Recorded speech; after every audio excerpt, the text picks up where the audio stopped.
change the thing. Yeah, I should do it on YouTube as well.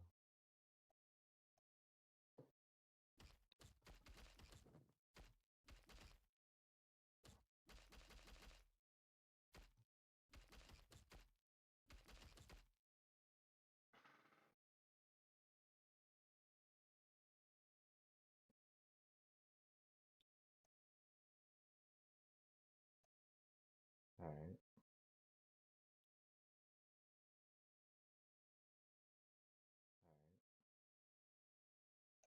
all right, cool.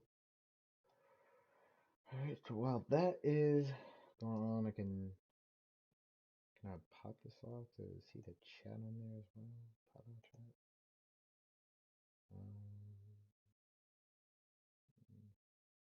You see, I should just bring it here just in case somebody just comes in.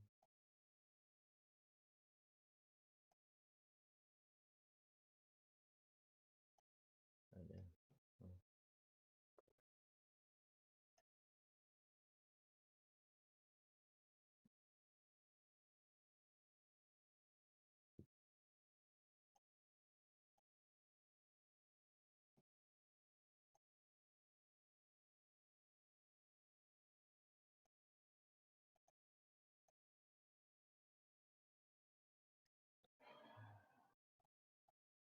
Hmm.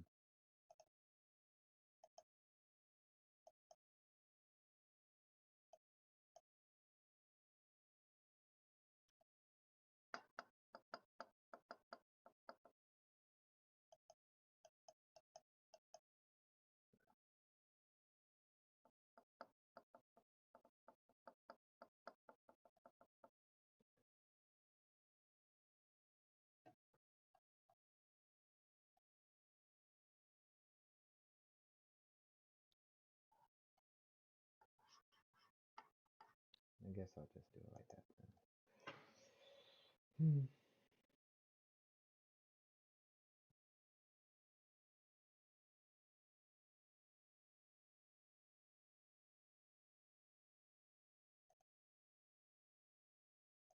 Okay. What's going on, everybody who is joining from YouTube? What's up? What's up? What's up? Just doing a little bit of drawing and just reminiscing, catching up. Feel me?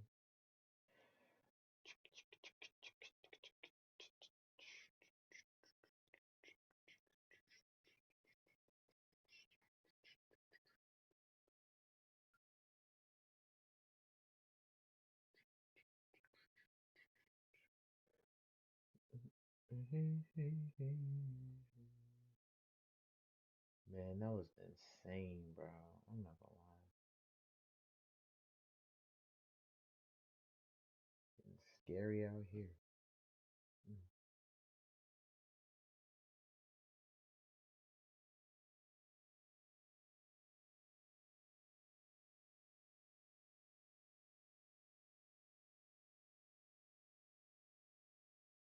That's crazy. You can just do one post. Corey can do one post and just get instantly like 1 million views. That's insane.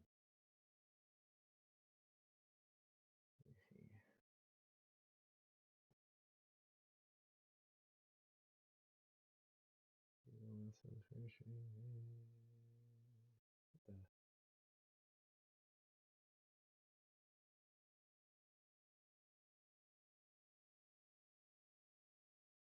That is Sydney Sweeney.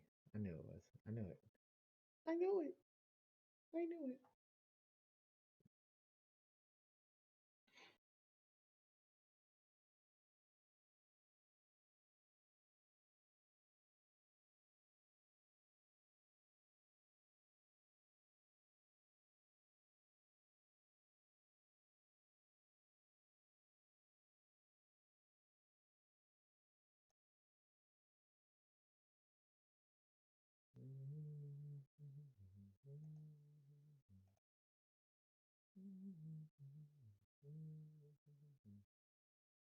Oh wait, hold up.